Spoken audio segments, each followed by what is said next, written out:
Thank you for joining us here on KARE 11 News Now. I'm Jason Hackett. Let's get right to your headlines. Happening this morning, opening statements begin in the burglary case of State Senator Nicole Mitchell. She's accused of breaking into her stepmother's home in Detroit Lakes last April, which is about 3 hours northwest of the Twin Cities in Becker County. Audrey Russo's in the newsroom to explain what's expected to happen in court this morning.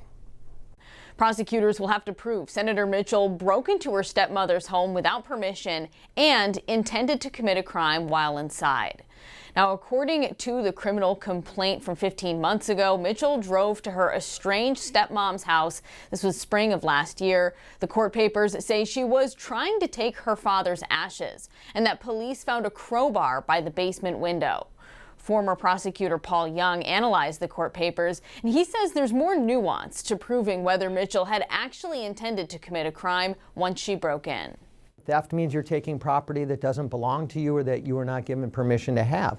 You could argue that that specifically is something I was given permission to have. Maybe a will, maybe an email or a text message, maybe a conversation. Now, Mitchell is expected to testify in her own defense, and her attorney says her intentions were not criminal. According to a Facebook post written after her arrest, Mitchell argued she was checking on her stepmom, who has Alzheimer's disease. Back to you. Audrey, thank you. We are following developments at the state capitol this morning. Today, candidacy petitions can be filed with the Secretary of State to fill the seat for District 34B, left vacant after the murder of Speaker Emerita Melissa Hortman. If needed, a primary will be held on August 12th, and the election will be on September 16th. This morning, questions are swirling around a July 4th deadly shooting. Minneapolis police have not announced an arrest in connection to 28-year-old Ryan Neighbors' death. The shooting happened on the morning of July 4th in North Minneapolis as he was riding an electric scooter near DuPont Avenue North and North 21st Avenue. His family says they're still learning how to navigate the loss. We have to get through this tragedy, of a senseless killing of an innocent man. Neighbors leaves behind 2 children. Family members are asking anyone with information to step forward. Developing right now, the family of a man Minneapolis police shot and killed is now suing the city and several police. Tekle Sundberg died 3 years ago yesterday after a 6-hour standoff at his apartment. His neighbor reported a man was firing a gun into her unit.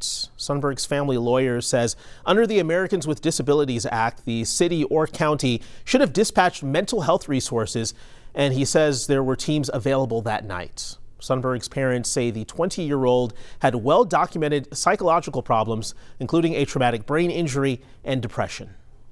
Folks are often critical about lawsuits that we're just trying to sue the city for money. And I have never yet met a single mother who would not write the city or county the biggest check she is capable of to get her son or daughter back. The lawsuit demands changes in training and policies within MPD and also $100,000.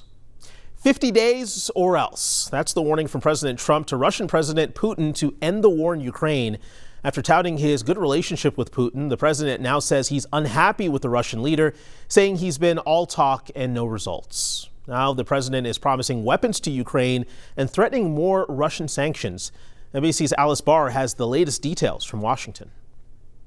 Hi there. President Trump is making a sharp reversal in his approach here after long criticizing Ukraine's president. Russian President Putin is increasingly the target of his frustration and now of new promised action. As Russian attacks on Ukraine have only increased, so has President Trump's frustration with Russian President Vladimir Putin. We want to see it end. And I'm disappointed in President Putin. Sitting alongside NATO's Secretary General, President Trump announcing plans to rearm Ukraine with billions of dollars worth of weapons, including Patriot air defense systems made in the U.S. and sold to NATO allies in Europe to then hand over to Ukraine. We're going to make top-of-the-line weapons, and they'll be sent to NATO. We're going to have some come very soon, within days, actually. The president also setting a 50-day deadline for Russia to agree to a ceasefire or face steep sanctions on trading partners who buy Russian oil and other exports in a move designed to isolate and cripple the Russian economy. We're going to be doing secondary tariffs if we don't have a deal in 50 days. It's very simple. And they'll be at 100%. President Trump also endorsing a bipartisan Russian sanctions bill, though he said it may not be necessary. Ukrainian President Volodymyr Zelensky thanking President Trump for his support. The shifting posture a major change for a president who's long touted his relationship with Putin and promised to end the war his first day in office. All talk and then missiles go into Kiev and kill 60 people. It's got to stop. President Trump now backing words with weapons in a push to change the tide of a grinding war. In domestic news, the Supreme Court handed the Trump administration another win, allowing mass layoffs at the Department of Education to move forward. A federal judge had ruled the White House needed approval from Congress to effectively dismantle the department, but the Supreme Court granted an emergency application blocking that lower order. In Washington, Alice Barr, NBC News. Well, this morning, tens of millions of Americans are waking up to deal with severe weather or its aftermath. Right now, the Northeast recovering from horrific flooding overnight. Take a look at these images. It's so bad, New Jersey declared a state of emergency. Several New York subways were damaged in the rising water. So if you're traveling out east today, expect some delays. Meanwhile, near the Grand Canyon, a historic lodge is in ashes due to a rapidly spreading wildfire. That fire is still burning this morning. And in Central Texas, recovery efforts continue after floods killed more than 100 people. A western Wisconsin woman is still in the hospital this morning after being attacked by a black bear over the weekend. The DNR says 69-year-old Karen Fry is in stable condition but suffered severe injuries. According to the Barron County Sheriff's Department, she was attacked on Saturday outside of her home in the small town of Comstock. Officials say it's rare for black bears to attack people. Here in Minnesota, since 1983, we've had 14 people that have been hospitalized by black bears since 1983. So it's, 3 per decade. Now, the bear has not been found, but its cub was spotted in a nearby tree. Authorities say they've set out traps for the bear and will have to euthanize it. A long talked about amphitheater in North Minneapolis could be one step closer to reality this morning. The City Council Business, Housing and Zoning Committee hearing recommendations on the proposal. Michelle Beck is at the Upper Harbor redevelopment site with what you need to know. Well, yeah, hey there. North Minneapolis is on track to adding vibrant new spots to work and live. You can see some of the site work happening behind me now. I'm told we're at a very important point in this reconstruction project where we'll see a lot more activity happening right here.